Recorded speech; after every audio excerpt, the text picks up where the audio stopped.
Well, this article popped out of nowhere, surprising pretty much everyone and driving the request for me to do a video on it. It's been a while since I encounter anti-porn activists, and their classic arguments are always going to be great tools for fun. I've been quite busy for a while, but let me get out of my busyness for a bit to talk about this really hot and really fun take. The harmful global trend of extreme hentai or animated porn. That's just absolutely amazing. And you know what else is quite amazing out of this entire affair? The backlash on this article is so massive that the original account is forced to remove the tweet. Tons and tons of people tweeted out their replies by, well, posting hentais, and they immediately got blocked by said account. A little bit of life lesson to all of you internet dwellers: you do not speak badly about the hentais, or the weebs are gonna come after you, endlessly posting hentais to your feed. For a little bit of backstory, this article comes from an organization who is verified on Twitter. The organization is called Fight the New Drug, a rather interesting name. To put it short, they are basically a bunch of anti-porn activists, but they have an article saying that they're not there to ban porn. No. They're just there to tell you to stop watching porn because porn is bad for you. To put this article in short, what they're basically trying to do is to convince many people about the negative effects of porn, and they do that by educating people, influencing people, and talk to people about the negative consequences. Thanks to these influences, hopefully people are going to be discouraged from watching pornography. So it's not campaigning to ban porn, it's to influence the consumers to not watch them at all, which I have to admit is a much better and more effective idea than banning them entirely, but that's like saying using a machine gun is better than using a pistol when you're trying to take down the sun. Although despite having a really damn hot take, I have to admit these people are coming in with good intentions. The organization also gives in the quick facts. There are tons of articles talking about the negative effects of pornography, which in a lot of cases I actually agree with. Consuming porn is an escalating behavior. When you consume porn, you will be bored and you will escalate to other genres that are more horrifying. I can see why that is a problem. I also agree that porn is full of lies, but I'm very sure that most porn consumers already know that. The only reason why you don't know that porn is full of lies is if you are a prepubescent child who just discovered that Pornhub exists. In fact, that's basically my problem with all of these facts. None of these information are new. They are all information that pretty much adults already understand when they are consuming porn, and yet they do them anyway. The website makes a lot of comparison between porn and smoking and drinking, and it's a really apt comparison to be perfectly honest. People also need and has received educations about the dangers of smoking and drinking, but that doesn't mean that these kids won't do it if they're adults. Adults usually understand the risks of going through or consuming cigarettes, drinking, and porn. While there's nothing wrong with educating children and or teenagers about this issue so that they don't make these stupid mistakes, you're not going to convince the adults anytime soon. Going back to the anti-pornography activists, I have to admit that they not only have good intentions, but also refreshingly smart. We have learned from history that bans aren't as effective as stopping the demand at the source. For example, England passed the first laws against pornography in the 1850s. The laws did nothing to stop the wildfire spread of pornography and may have even increased the demand by making it taboo and illicitly attractive. Same thing with alcohol prohibition in the US in the 1920s. If people want it, they will get it, legal or illegal. Thank you, website, for speaking some sense and making this work a lot more interesting. A lot of the typical moral guardians that I face do not ever recognize that banning things will not work, so instead they opted to influence people about the dangers of porn. You might notice that I am quite positive on the portrayal of this organization, and that's because I legit think that we should have a conversation about the effects of pornography, and this organization is perhaps doing its best to educate people. But that doesn't mean that this organization doesn't resort to unsubstantiated moral panic. Now that we know what the organization is all about, let's talk about the amount of misinformation that this organization spread on the hentai article. And yes, I can classify the things that you wrote in there as misinformation. I appreciate that you have good intentions, and I appreciate that you use facts, logic, science, and citing tons and tons of studies to prove your point, but this hentai article is simply wrong. There are so many things that is so wrong here that deserves correction. What I find quite fascinating is that not only the things things being spewed here are factually wrong, but they're also not up to the editorial standards. Compared to many other articles from the same website, this one doesn't have any sorts of citations and doesn't actually talk about the facts. Now, I have no problem against activists who are against the things that I love, as long as they are talking about things that are factual, but I have a problem if they are not talking about things that are factual and instead spread absolute misinformation and moral panic instead of actually helping the conversation to progress. This article is the one that tries to spread moral panic instead of trying to have any sorts of intelligent discussions about porn. It's poorly written and it's garbage. So let's get reading. Right after, I talk about these kind sponsors on Patreon. Huge thanks to Whis, Danny, Master Skipper, and Selenate for the pledges. You guys are fantastic. Also, forgive me for the very late shout out to Alex and Joshua for the PayPal donations. You guys are fantastic. The article starts off by talking about the definition of hentai, which I'm very sure that everyone on the internet already knows. Then it went on to talk about how it's a very popular search term in porn websites like Pornhub, specifically ranked 16 in the United States and ranked at 11 of all the countries put together. Congratulations, hentai, you are pretty damn popular, although Pornhub is not my preferred source for hentais. The article then talks about the depictions of hentais, which are very much 100% unrealistic. Monsters, demons, animals, giant insects, and pretty much freaking anything will have sex with you, including nothing at all. No, really, you can have sex with nothing. The writer recognized that, hey, hentais are just a bunch of drawings being animated on screen, but the writer disagreed. No, hentai is anything but harmless. Okay, writer, please elaborate on this statement. The fact is, hentai porn wouldn't exist without regular porn, and it only furthers the demand. Stop.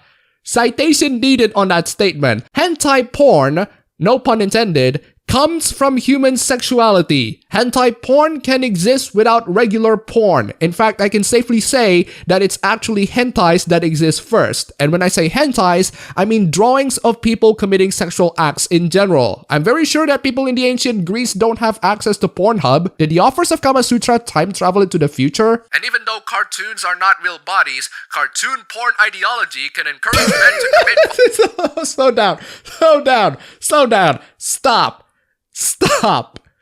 Cartoon porn ideology.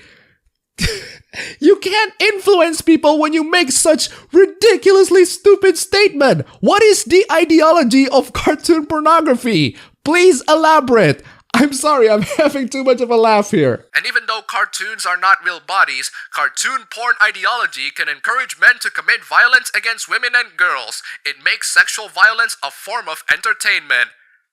Citation also needed in that, writer. How can this article not have citations but others do? No, writer, cartoon porn ideology, whatever that means, doesn't encourage men to commit violence against women and girls. If that is true, then I would be in jail by now. Depictions of things happening in fiction does not mean endorsement and or encouragement. I think you should recognize that, writer. Rape porn is abundant in cartoon porn, as are many other forms of degrading and demeaning sexual abuse, frequently towards children. Animated or not, that's not good. And why is it not good, writer? According to an article on the subject by Estela Lopez, even though a cartoon porn consumer might not initially look for pictures of young girls, he will eventually find them. The writer talks about hentai games, which... do people actually play them? I just mostly see their flash animations in a website somewhere. There are also dress-up games that involve children, which is a very common online flash game for the girls. My sister played some when she was in elementary school. Dress-up games exist, writer, and some dress-up games involve children. Oh no, the shock and horror. There's also another game where the player clicks through some text to reach a little girl's room where they can touch her while she sleeps. Writer, touching a girl can mean caressing her head, tapping her head, literally anything that isn't sexual in nature. I wouldn't call The Last of Us's intro a hentai game. Please be specific in where the player can touch her. In another game, the player's objective is to remove the clothes from the girl in the correct order. In other words, hentai games exist. Oh no, the horror. This form of legal child pornography is called lolicon, a subgenre of hentai. Lolicon is intended to look like young girls or even toddlers. The children are often portrayed as frightening or resisting, but they are also shown enjoying sexual abuse. Well, congratulations, writer. You don't like lolis. I personally don't like lolis as well, especially loli options in visual novels. I just hate the way lolis treat me as a big brother, because that only encourages me to treat them like a little sister instead of a freaking girlfriend, you dumbasses. I want my women to treat me as an equal. That's why I'm not playing any of the loli routes, especially those that treat me like I'm their big brother or something. And any game that makes it a requirement to do so in order to get to the good stuff should be crucified and burned to the stakes. Cuff everlasting summer, cuff. This will be a shocking, controversial opinion to some of you, but since you know my opinions on lolis, I also don't like people who enjoy lolis, aka lolicons. Ravioli, ravioli, don't lewd the dragon loli. Lewd the loli and I will chop your willy. It goes without saying that cartoon child pornography is dangerous because it normalizes children as appropriate sexual partners. Citation needed on that, writer. Lolis are not real children. They are lines being drawn on a screen. You need to differentiate between normalizing children being drawn on a paper and children in real life. When a female child is sexualized, the social norms that protect children as off-limits to male sexual use is chipped away and blurred. Keep in mind that these female children are fictional characters, and keep in mind that I am someone who wants to burn lolicons to the ground. Any form of pornography that portrays women as children or that portrays children as sex objects might feel an increase in child sexual abuse. The depiction of children in pornography legitimizes child sexual abuse.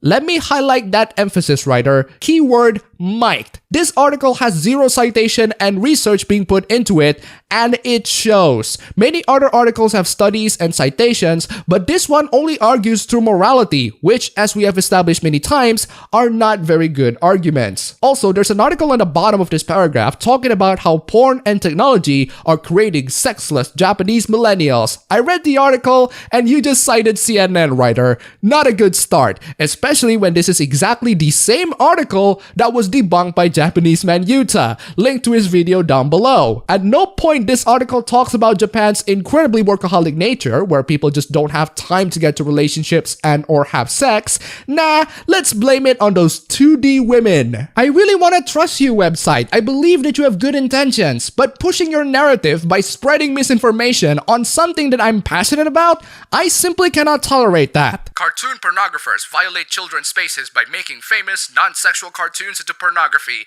The multi-billion-dollar film prostitution industry does not need any more power, but pornographers keep spreading their tentacles into any environment. Hardcore porn of familiar cartoon characters is dangerous for children because children's boundaries are being violated if they see these images.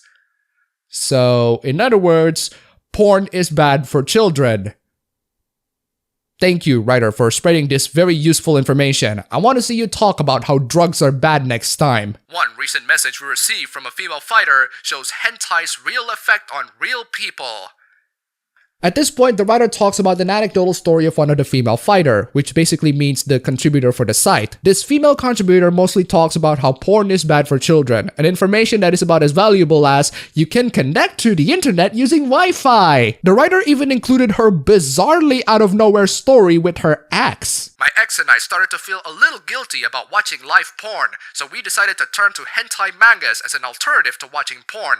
This, however, further escalated his sex addiction, and he would feed it by watching anime porn multiple times behind my back. And whoa, wait a second. If you both watch porn, if you both enjoy hentai mangas, why would you condemn your ex for watching it behind your back? That's weird. That's like if I got pissed because my friend was playing Rocket League solo in his house without me. How dare he enjoys himself without me? I smell a lot of BS from here. I have also witnessed heartbreaking moments online where young males have expressed that they can't get turned on by real females because their brains have been rewired into thinking anime-looking females are a lot more attractive. This reduces their chances of getting a real partner. I am very sure that they're just joking. It's a freaking meme in the anime community to say 2D is better than 3D. Writer, have a sense of humor. I would also like to share an unfortunate experience. My past boyfriend was so obsessed with anime females and anime porn that he had them on all his profile pictures and wallpapers. He told me multiple times that he had no friends and once made a joke that these anime females, who obviously look nothing like me, on his desktop wallpapers were keeping him company. I am actually quite shocked that someone who claims to have no friends somehow managed to have a girlfriend. I smell BS. At this moment, the writer of the original article just shills some merch and tell people to spread this message and share this article. I will definitely share this article because it is one of the most hilarious anti-pornography pieces that I have ever seen in a while. It's filled with horrendous misinformation fueled by nothing but moral arguments. The most interesting thing about this article is it's a terrible article even to its own standards. It's a poorly written, poorly researched, and poorly thought out article. Compared to many other articles that actually have citations and studies in the website, this one is just moral outrage through and through. I legit think that this organization has good intentions in helping people to get out of pornography. I do think that we need to have a real conversation about pornography and educating people about their effects. But if you're going to do it through spreading misinformation and moral panic, I think you deserve to be sent all of the hentai memes.